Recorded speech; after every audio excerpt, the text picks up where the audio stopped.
Hello, my name is Tommy.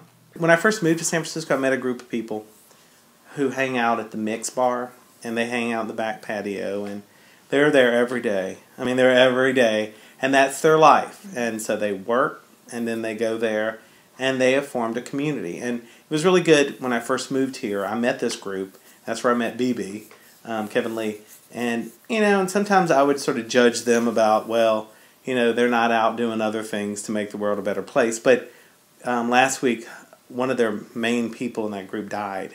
45, had a heart attack. And I was out of town, and then I came back, and that night I had heard that they were going to have a memorial service since they didn't go to church. None of them really go to church. They had it in the patio of the Mix. And I walked in there, and I deliberately wore my collar because I knew that I could just read by Facebook posts how hurt people were. And it's funny because, people who don't go to church, but they started saying things like, well, so-and-so's in heaven watching down over it. All this religious imagery is coming out. And I'm bringing this up because, there are a lot of drag queens that were there. And BB had been there and others who were part of that group. And I got there and it was packed. And one of the straight women was up sort of leading it, and then the family was there. And, an older man who looked pretty uptight was saying, this is my son's community.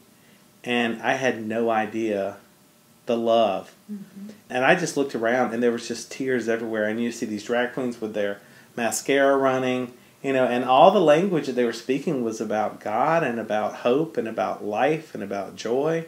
And I was like, oh my God, this is church. This is really church.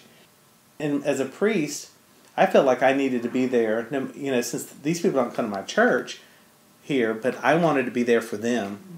And they knew that I was a spiritual person. And so every person I saw that I knew there would come up to, they would light up when they would see me, and they'd walk over, and we would just embrace.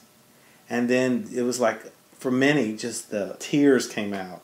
And I thought it was just interesting that, the straight people I know who hang out there, the typical gay male, and then the drag queens were connecting somehow spiritually. And it was powerful, and there was no need for a church building that day. Mm-hmm. And then they did candlelit vigil, and everyone marched down with all the flowers to the corner of Castro and 18th, and that was it. And it's interesting that the family has decided to leave half of his ashes with this community, mm-hmm.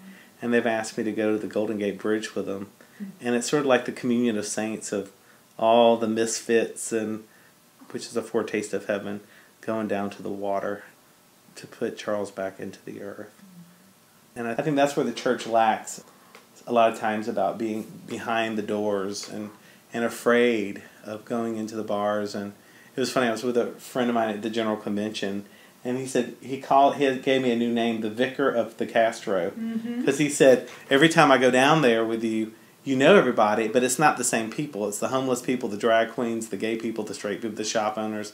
Because I think it's a real important thing for those of us who are clergy to wear our collars, to go into these places where people do double takes. Because I think we have to reclaim what we're about. And I think it's part of Jesus' ministry